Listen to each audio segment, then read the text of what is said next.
Shalom, Mashpaka. Thank you for joining me on my YouTube channel, Tina Alyshaba. Today's scripture reading will be out of Yovheliym or Jubilees, chapter 38.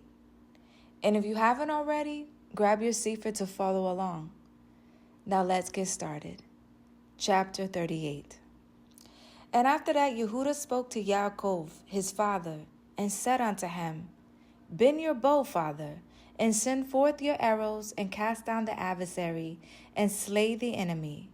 And may you have the power, for we shall not slay your brother, for he is such as you, and he is like you. Let us give him this honor. Then Yaakov bent his bow, and sent forth the arrow, and struck Esau, his brother, on his right breast, and slew him. And again he sent forth an arrow, and struck Adoran, the Amorite, on the left breast, and drove him backward, and slew him. And then went forth the sons of Yaakov, they and their servants, dividing themselves into companies on the four sides of the tower. And Yehuda went forth in front, and Naphtali and Gad with him, and 50 servants with him on the south side of the tower. And they slew all they found before them, and not one individual of them escaped.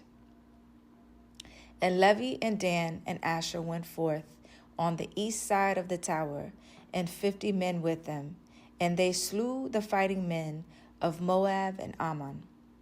And Reuben and Issachar and Zebulun went forth on the north side of the tower, and 50 men with them, and they slew the fighting men of the Philistine.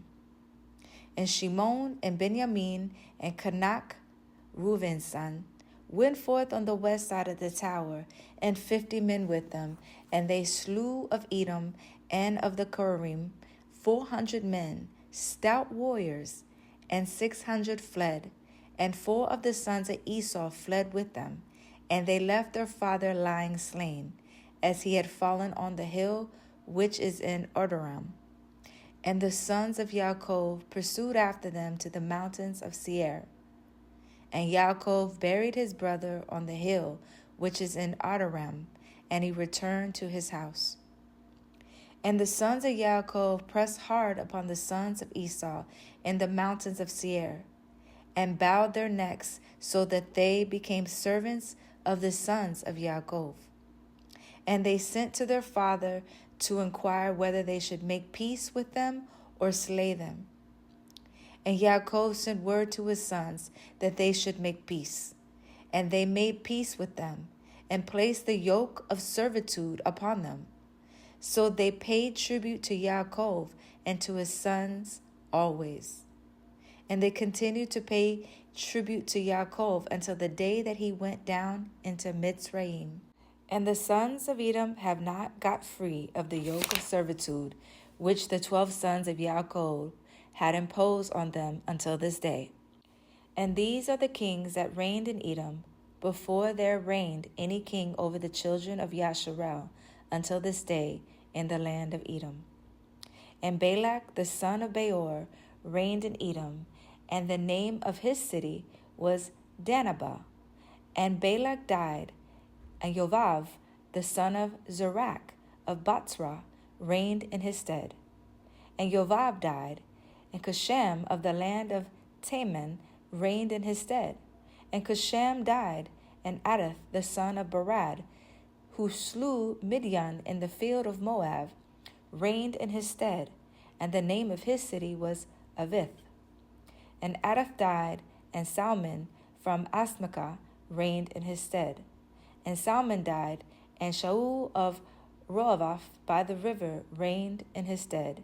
And Shaul died, and Bahalam, the son of Akbor, reigned in his stead. And Baalan, the son of Akbor, died, and Adath reigned in his stead. And the name of his woman was Marabith, the daughter of Matarat, the daughter of Matabenezav. These are the kings who reigned in the land of Edom. That concludes the reading of Yovheliym chapter 38. If Yahuwah is giving you any insight or wisdom, please post it in the comments below.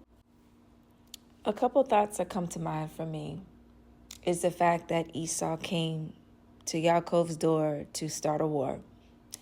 And keep in mind, the last 2 to 3 chapters, both Yaakov and Esau made covenant with their parents that they would not hurt each other, that they would live in peace and honor each other as brothers.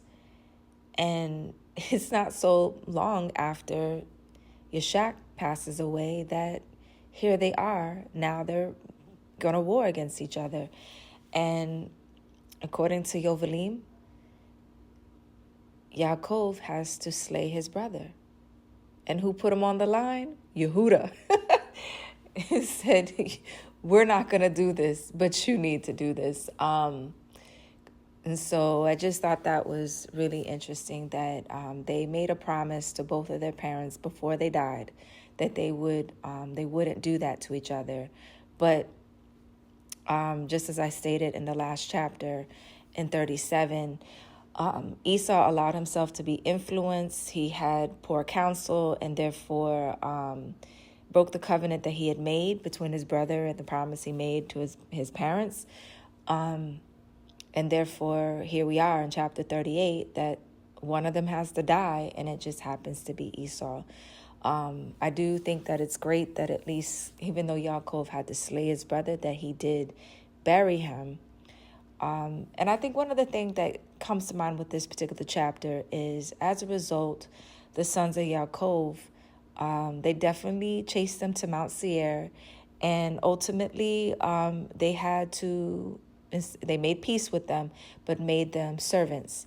And, since Yaakov became the elder brother as a result of the blessing, and Esau selling his birthright to him, that it was already foretold, the younger will serve the elder. And here we go.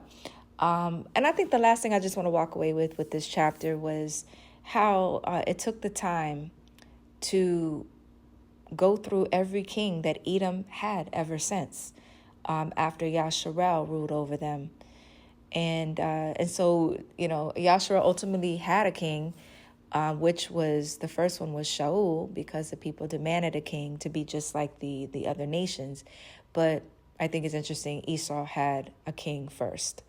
Those are my thoughts, but definitely would love to hear what you all took out of this chapter, what we can glean from it, and how we can grow from each chapter in our own personal lives, because that's also the point of these readings, is that just like Romans chapter 12 verse 2 says, do not be conformed to this world, but transformed by the renewing of your mind, that you may know his good and acceptable will for your life.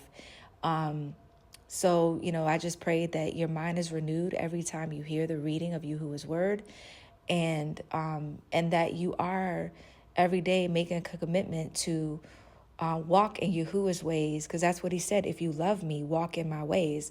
And love is action. It's not words.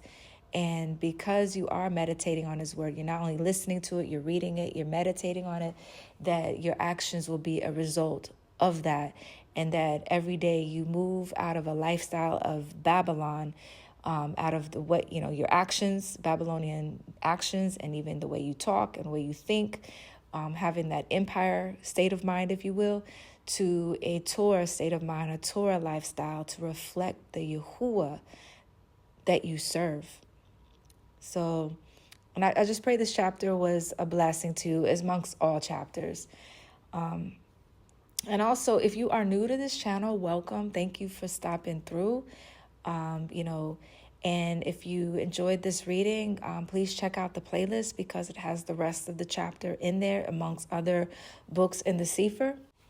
And shalom to my brethren that come to the channel on a regular to study with me and to read and to comment. And if this channel or reading of Yahuwah's word has been a blessing to you, please share, like, and subscribe. Anea habata mashpeka. I love you, family. Yahuwah barakata. Yahuwah bless you. Shalom.